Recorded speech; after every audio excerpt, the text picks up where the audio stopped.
relativement directeur du cabinet civil et secrétaire général président de la République en 68, il est resté 7 ans. Il était le ministre de 75 à 82. Il est président depuis 43 ans. Quel est le pouvoir, quel est le projet politique ou le programme économique qu'on exécute en 50 ans? Ça n'existe nulle part. Quel est l'avantage que le pouvoir peut lui accorder aujourd'hui qu'il n'a pas eu? Qu'est-ce qu'il perdrait si jamais il quittait le pouvoir aujourd'hui? Quel avantage cesserait-il d'avoir? La considération, le pouvoir, l'argent, qu'est-ce qui lui manque? Beaucoup de Camerounais, il faut qu'on se le dise, se posent la question de savoir le crime qu'ils ont commis peuvent être soumis à de telles tortures. C'est la question que se posent beaucoup de Camerounais. Et moi aussi, je me la pose. Qu'est-ce que nous avons fait au RDPC pour que nous soyons obligés de verser le sang de nos concitoyens à la suite d'une élection? Et les gens font les choses avec grossièreté. On vous dit que dans le Ndian, moi j'ai des amis qui travaillent, qui sont fonctionnaires dans le Ndian, qui ne sont pas allés au travail, qui n'ont pas mis un pied dans le Ndian depuis plus de 4 ans.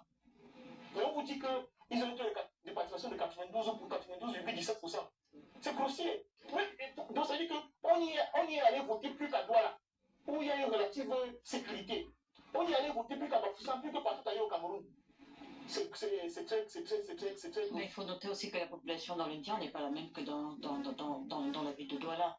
La population n'est pas la même, mais c'est un rejet, c'est le rejet du RDPC dans la partie anglophone du Cameroun est un fait réel.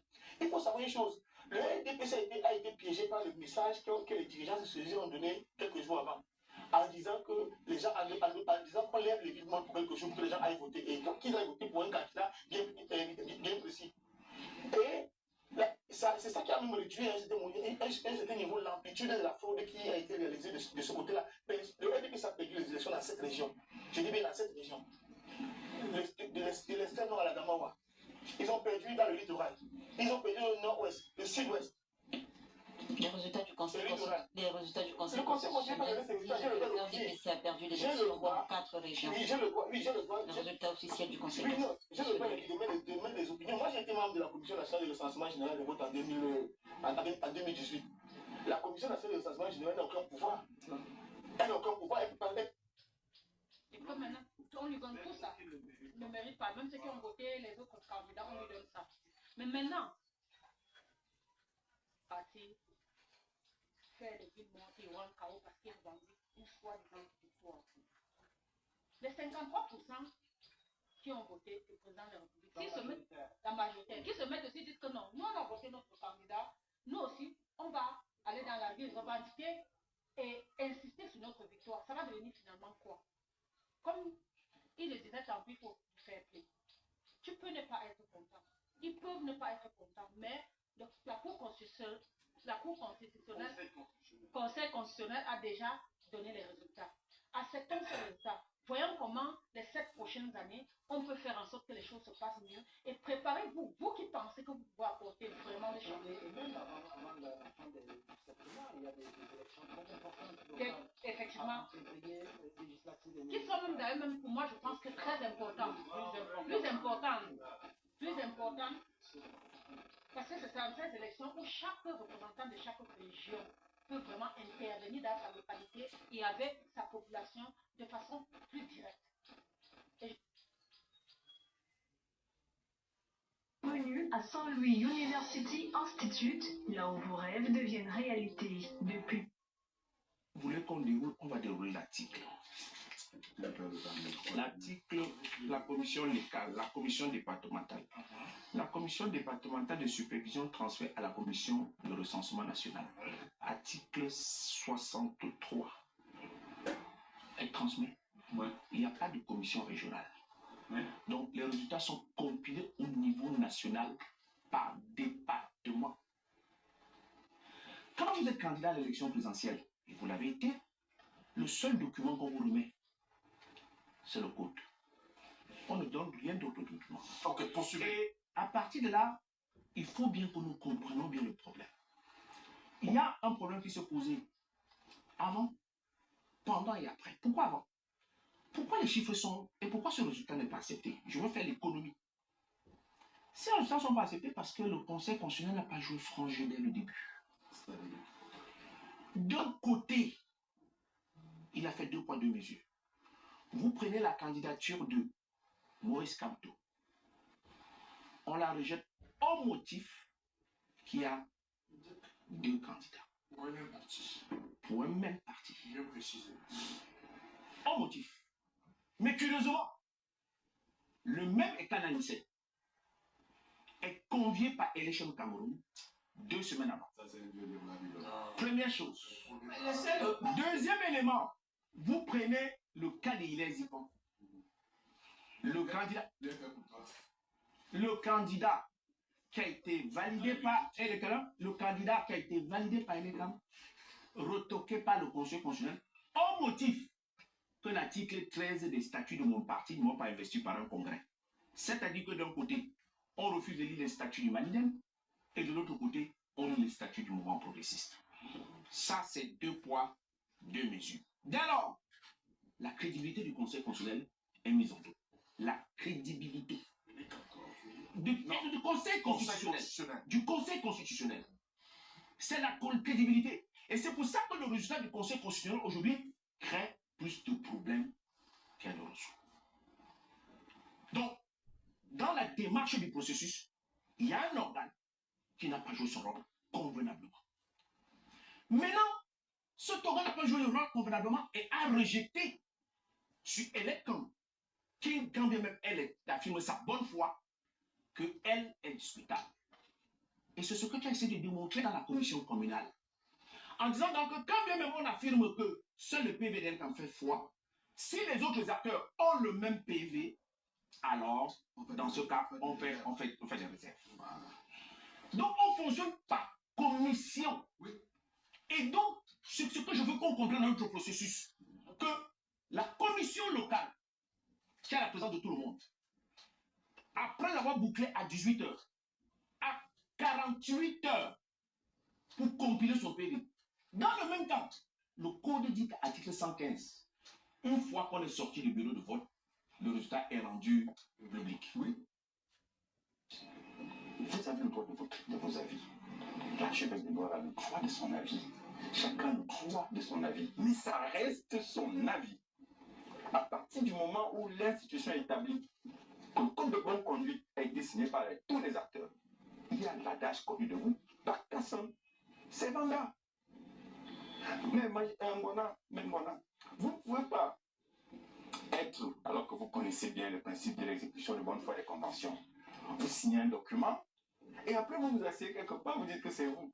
Bon, depuis qu'il a dit que c'est lui, il a reçu les félicitations de lui. Puisque vous semblez faire comme si c'est des félicitations. Ça fait 3 semaines, puisque c'était le mardi 13 qu'il a dit qu'il a gagné. Il a même produit des PV qu'il a félicité. Si vous vous atteignez à cela, moi je préfère ne pas m'en tenir à des considérations comme ça. J'ai dit aux Camerounais, c'est ma posture. Et tout le monde qui me connaît le sait. Si demain, le RDPC paye l'élection, le Conseil constitutionnel dit qu'on a perdu, je suis du RDPC, je dirais c'est le Conseil constitutionnel. Comme je l'ai dit à Douala 3e il y a quelques années, comme je vous respecte, vous mettez Ngwana, parce que vous êtes conseiller municipal à Douala 5e. Et en tant que conseiller municipal, je vous ai souvent appelé monsieur le conseiller municipal, et je vous respecte, vous le savez. Comme je vous respecte, j'ai fait un examen du droit avec vous, j'ai échoué, vous avez passé, je vous appelle même. C'est le jury qui a dit que vous avez passé, j'ai échoué. C'est le jury. Il a décidé, j'accepte. C'est comme ça les règles. Ce sont des principes. Et que ça fasse plaisir ou pas, vous devez faire un effort d'inculquer aux citoyens en leur rappelant les règles. Une société ne fonctionne pas sans règles. Moi, je suis étudiant en France. Un jour, j'arrive dans une agence de voyage et je veux changer ma date de départ parce que j'avais un oral à passer le 5 juillet. Je voulais qu'elle m'introduise. La dame me dit, monsieur, je n'ai pas vu la loi pour vous. Moi, j'ai pris peur. J'ai dit, ah, c'est...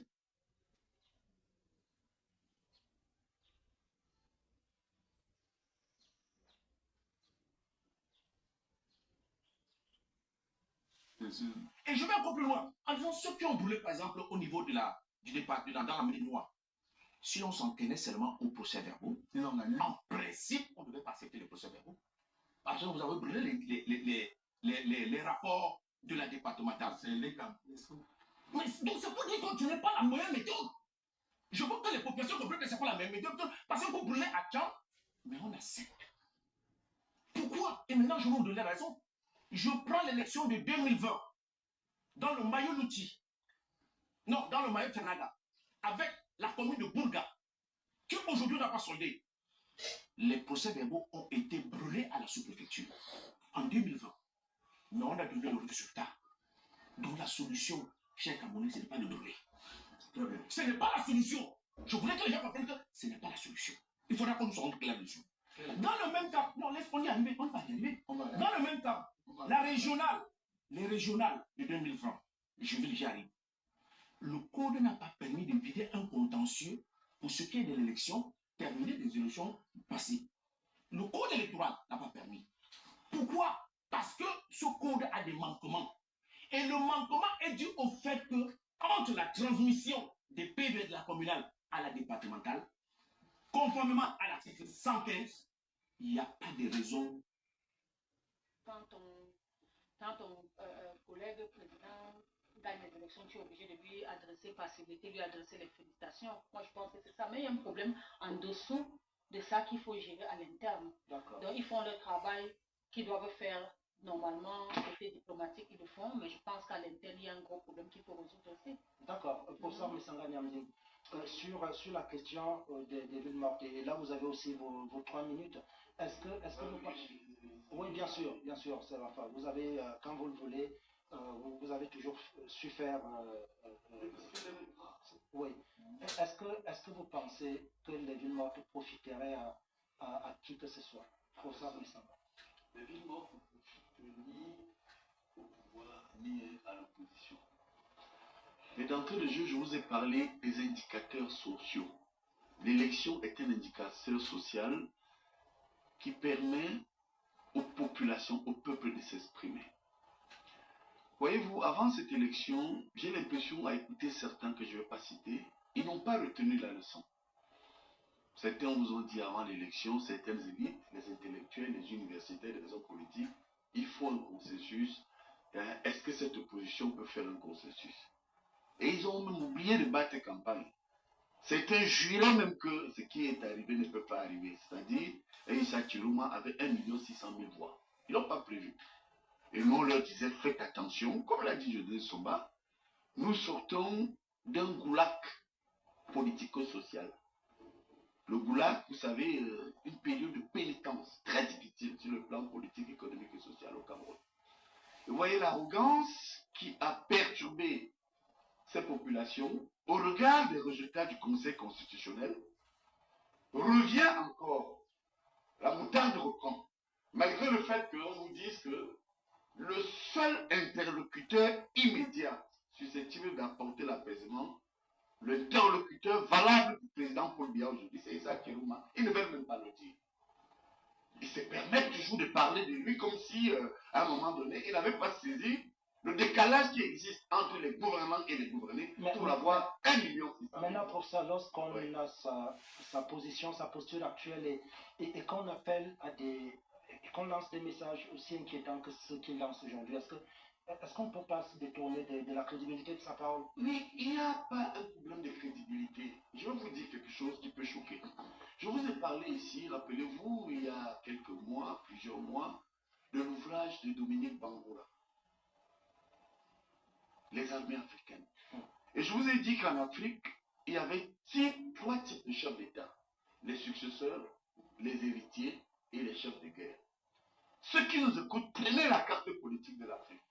Vous allez vous rendre compte qu'à 80%, jusqu'aux années encore 2015-2020, ce sont les chefs de guerre qui, à un moment donné, ont contribué, ont tenu les États. Et Dieudonné Sombabo dit comment on peut éviter ce que nous voyons là, au-delà du chantage, au-delà du bavardage stérile de certains.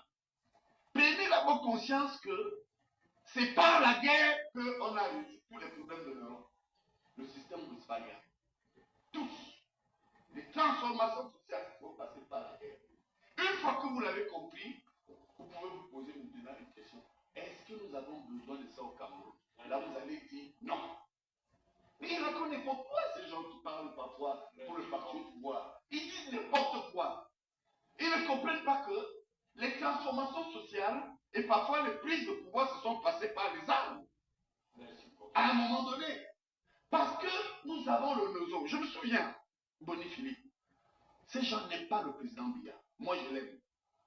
Et l'aimer, c'est accompagner cet homme de paix qui a participé à la construction du Cameroun sous Ahidjo en 62 et qui a été témoin entre 60 et 72, lorsqu'il y a eu l'État unitaire, à la construction du Cameroun, où, prenez la dernière enquête franco-camerounaise, où tous les historiens camerounais et français nous disent que nous avons connu plus de morts après l'indépendance que pendant la colonisation. Tirons-nous les leçons. Lorsqu'on a compris cela et on soutient le président, pas comme on soutient certaines personnes avec la colle sur le pendu. Les résultats sont là. Les intellectuels ont échoué. Les élites ont échoué. Le peuple, alors qu'il voyait des acteurs politiques se disputer, il faut des acteurs du système de clôture. Mais vous nous dites que c'est pas, on n'a pas besoin de ça au Cameroun en ce moment. Mais comment on fait pour l'éviter lorsqu'on a un acteur central comme Chiroma, justement, qui tient les discours, qui appelle des jeunes à descendre dans la rue et donc forcément à vandaliser et à casser? Il faut donc comprendre que, d'abord, vous avez vu sur cette table, moi je viens avec des tablettes de sociologie politique. On ne peut pas faire des débats sans y mettre des rationalités exigibles d'épistémologie. Vous savez, l'épistémologie, c'est la capacité à repenser les rationalités. Je vous donne des chiffres. On vous dit 53, on vous dit à côté 60, Chiroma 35, 19, mais c'est faux.